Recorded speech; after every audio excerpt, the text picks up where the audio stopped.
Hola jóvenes de 11º grado, sean bienvenidos a la asignatura de Física 3 aplicada. Vamos a desarrollar un tema en el cual pues vamos a lograr el siguiente objetivo.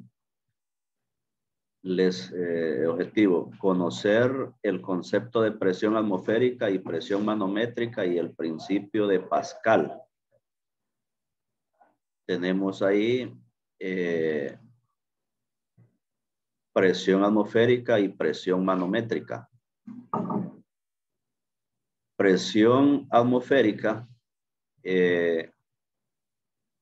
la presión del aire en un punto determinado de la Tierra varía ligeramente de acuerdo con el clima atmosférico. A nivel del mar, la presión de la atmósfera en promedio es igual a 1.013 por 10 a la 5 newton sobre metros cuadrados o 14.7 libras por pulgada cuadrada. Este valor se usa para definir una unidad de presión comúnmente usada como es la atmósfera, que abreviado lo vamos a abreviar como ATM. Entonces, la atmósfera es la unidad de medida de la presión atmosférica.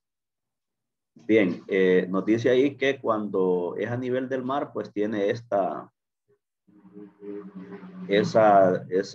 magnitud, pero que resulta cuando estamos en el pico de una montaña o de un cerro. Entonces, ustedes han sentido alguna vez cuando han logrado, los que han tenido la oportunidad de escalar algún cerro, una montaña, que conforme van caminando, sentimos que nos vamos cansando y como que nos hace falta el aire. Eso es debido a que la presión atmosférica va disminuyendo y por tanto ya la presión de aire por nuestras narices no entra con la misma magnitud que si estamos al nivel del mar. Entonces, y por eso hacemos mayor esfuerzo para poder jalar la cantidad de aire necesario que necesitamos para que nuestros pulmones trabajen adecuadamente. Por esa razón, los deportistas, en el caso de los futbolistas, por ejemplo, cuando van a jugar a la altura de la Ciudad de México o a la altura de la ciudad de La Paz en Bolivia, tienen ese problema y es debido a eso, justamente a la presión atmosférica. Bien, pues una atmósfera es igual a 1.013 por 10 a la 5 newton sobre metros cuadrados. Y eso es igual a 101.3 kilopascal. Es decir, 1.013 por 10 a la 5, al multiplicarlo, solo habría que agregarle 2 ceros. Entonces, y cuando lo dejamos en 101.3, el kilo significa multiplicar por 1000. Entonces, por esa razón, es esa conversión ahí. Entonces, kilopascal. Puesto que recordarán ustedes que la unidad de presión que habíamos visto anteriormente era newton por metro cuadrado. Entonces, por esa razón, el kilopascal. Bueno, ahora otra unidad de presión empleada con frecuencia en meteorología y en mapas del tiempo es el bar, que se define como un bar igual a 1.00, es decir, 4 cifras significativas por 10 a la 5 newton por metro cuadrado. Así, la presión atmosférica estándar es ligeramente mayor que un bar. Es decir, vean ustedes que tenemos que la presión atmosférica estándar es 101.3 kilopascal.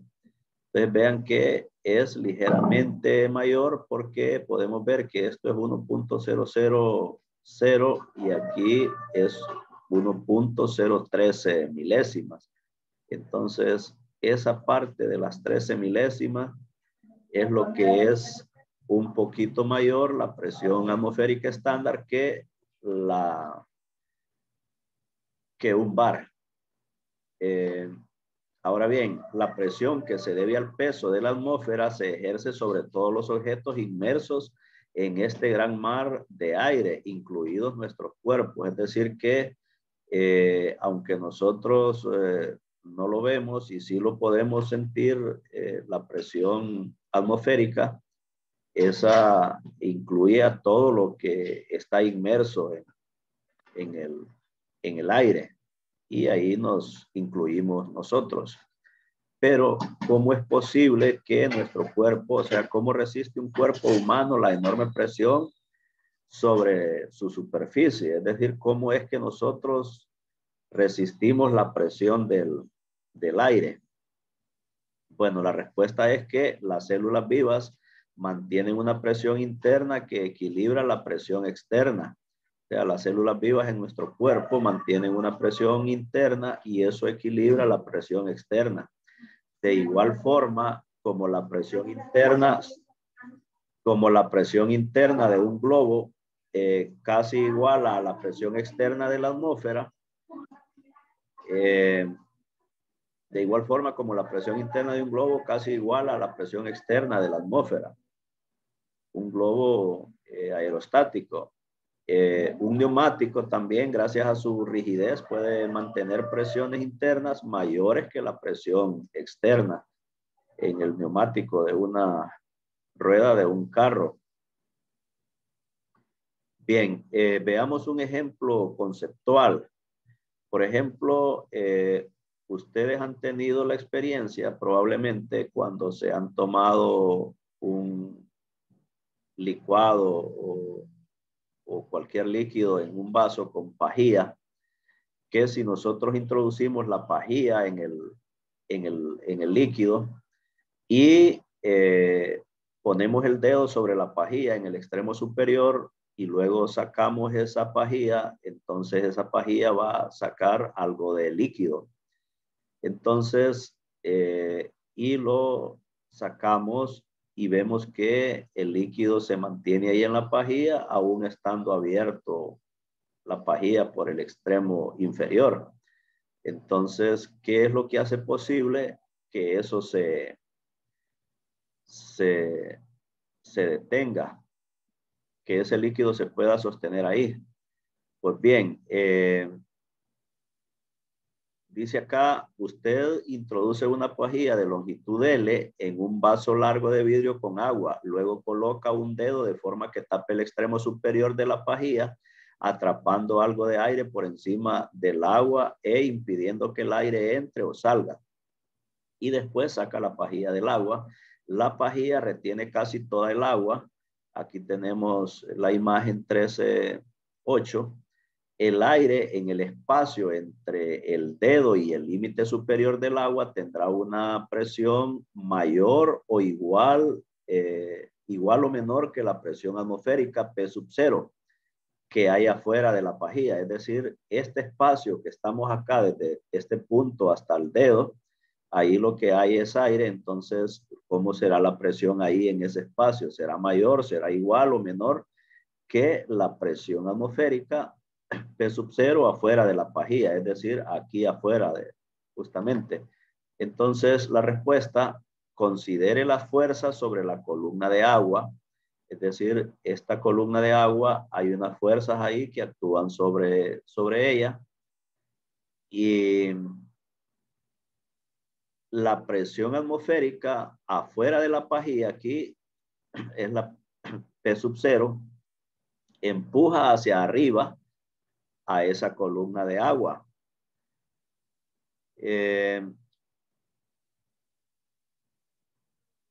La gravedad tira del agua hacia abajo, es decir, la fuerza de gravedad empuja el agua hacia abajo.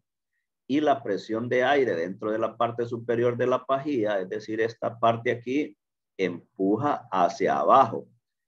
Como el agua está en equilibrio, la fuerza ascendente que se debe a la presión atmosférica P sub 0 tiene que equilibrar las dos fuerzas descendentes, es decir, la fuerza del peso del agua más la presión que ejerce ese tubito de aire ahí entre el dedo y el agua.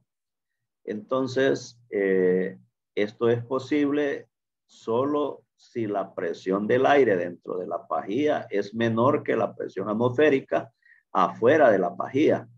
Entonces, cuando en un principio se retira la pajilla del vaso del agua, un poco de líquido sale de ella por la parte inferior y así se incrementa el volumen de aire atrapado y se reduce su densidad y por tanto la presión. Entonces, vean entonces que se combina entonces la presión atmosférica afuera con la presión interna, y obviamente el peso del agua más la presión interna ahí se equilibran con la presión atmosférica. Entonces, por esa razón, se puede sostener esa agua ahí en la pajilla. Veamos la presión manométrica. Es importante notar que los manómetros para neumáticos, esos medidores que tienen en las gasolineras para chequear la presión de aire en las llantas, a eso es a lo que se le llama un manómetro. Y de otros, los manómetros para neumáticos y de otros tipos registran la presión por encima de la presión atmosférica. Así, para obtener la presión absoluta P, se debe sumar la presión atmosférica P sub 0 a la presión manométrica PG. Entonces, es decir, el manómetro mide una presión y a eso le llamamos presión manométrica. Pero también afuera del neumático hay otra presión que también la soporta el neumático. Entonces, por tanto, para tener la presión absoluta, entonces tenemos que sumarle a esa presión manométrica que mida el manómetro más la presión de la atmósfera. De tal manera que nos va a quedar que la presión absoluta va a ser igual a P sub 0, que es la presión atmosférica, más PG, que es la presión manométrica. Y si un manómetro, por ejemplo, para neumáticos registra 220 kilopascal, entonces la presión absoluta dentro del neumático va a ser 220 kilopascal, que es la presión manométrica, más 101 kilopascal, que es la presión atmosférica estándar. Y esto equivale a 3.2 atmósferas. Es decir, 2.2 más 1 más una atmósfera, entonces va a ser 3.2 atmósferas. Eso es lo que registraría entonces, o esa sería la presión absoluta de ese neumático cuyo manómetro registra 220 kilopascal de presión. Bien, ahora veamos lo que es el principio de Pascal. La atmósfera de la Tierra ejerce presión sobre todos los objetos con los que está en contacto, incluyendo los fluidos. La presión externa que actúa sobre un fluido se transmite por todo ese fluido. Por ejemplo, de acuerdo con la ecuación 13.3, la presión que se debe al agua a una profundidad de 100 metros por debajo de la superficie de un lago es la presión. Recuerdan que la habíamos definido anteriormente como la presión en el agua, la habíamos definido como la densidad por la gravedad por la altura. Y la densidad del agua ya sabemos que es 1000 kilogramos por metro cúbico. La gravedad pues es 9.8 por metro sobre segundo cuadrado. Y H pues es la altura, que en este caso nos dice que el lago o la superficie del lago se encuentra a 1000 metros o a 100 metros, perdón, del fondo del lago. Entonces nos va a quedar 1000 por 9.8 por 100 y eso va a ser equivalente a 9.8 por 10 a la 5. O lo que es lo mismo, 9.7 atmósferas. Sin embargo, la presión total en ese punto se debe a la presión del agua más la presión del aire por arriba de ella. Por consiguiente, la presión total, si el agua está cerca del nivel del mar, es 9.7 atmósferas, que lo encontramos ahí, más una atmósfera, que es que es la presión atmosférica estándar. Entonces nos va a dar 9.7 atmósferas más una atmósfera, que va a ser 10.7 atmósferas. Este es un solo ejemplo de un principio general atribuido al filósofo y científico francés Blaise Pascal, de 1623 a 1622, a 1662, perdón. Continuamos entonces, el principio de Pascal, entonces, ¿qué es lo que establece? El principio de Pascal establece que si se aplica una presión externa a un fluido confinado, la presión en cada punto del fluido se incrementa en la misma cantidad. ¿Qué es un fluido confinado? Un fluido confinado es un fluido envasado, digamos, es decir, que no tiene salida. Es el caso de también cuando hablamos de las personas confinadas, las personas que están en prisión que no pueden salir, ¿verdad? Tienen un espacio reducido de donde tienen que permanecer. Bueno, entonces, varios dispositivos prácticos se basan en el principio de Pascal.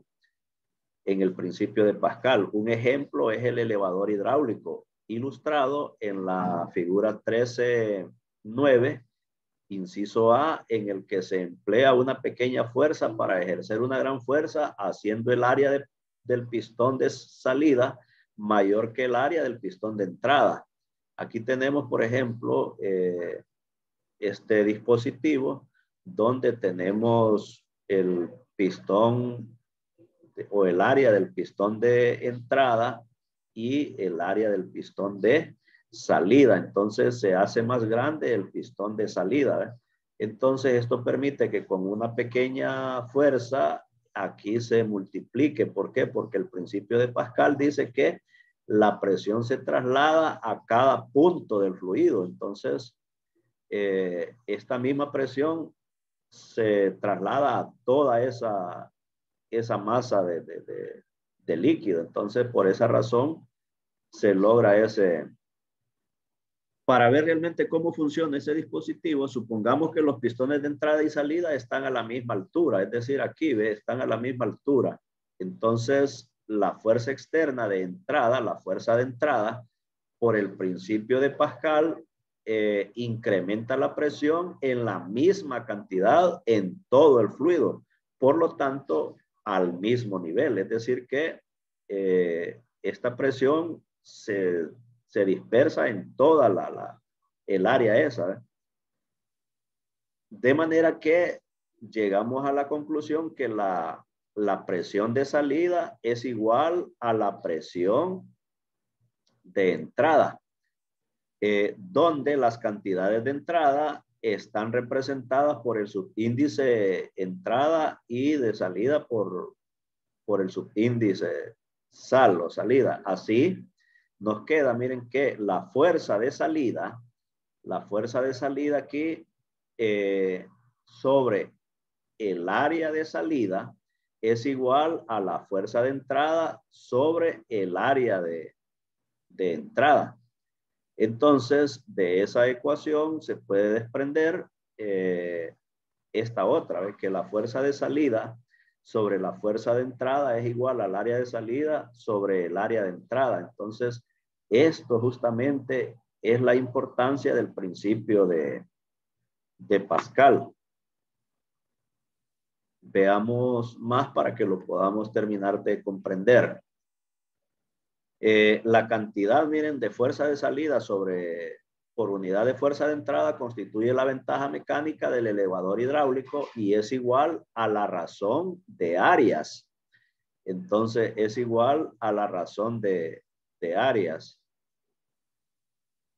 Por ejemplo, si el área del pistón de salida es 20 veces la del cilindro de entrada, la fuerza se multiplica por un factor de 20. Así, una fuerza de 200 libras podría levantar un automóvil de 4.000 libras.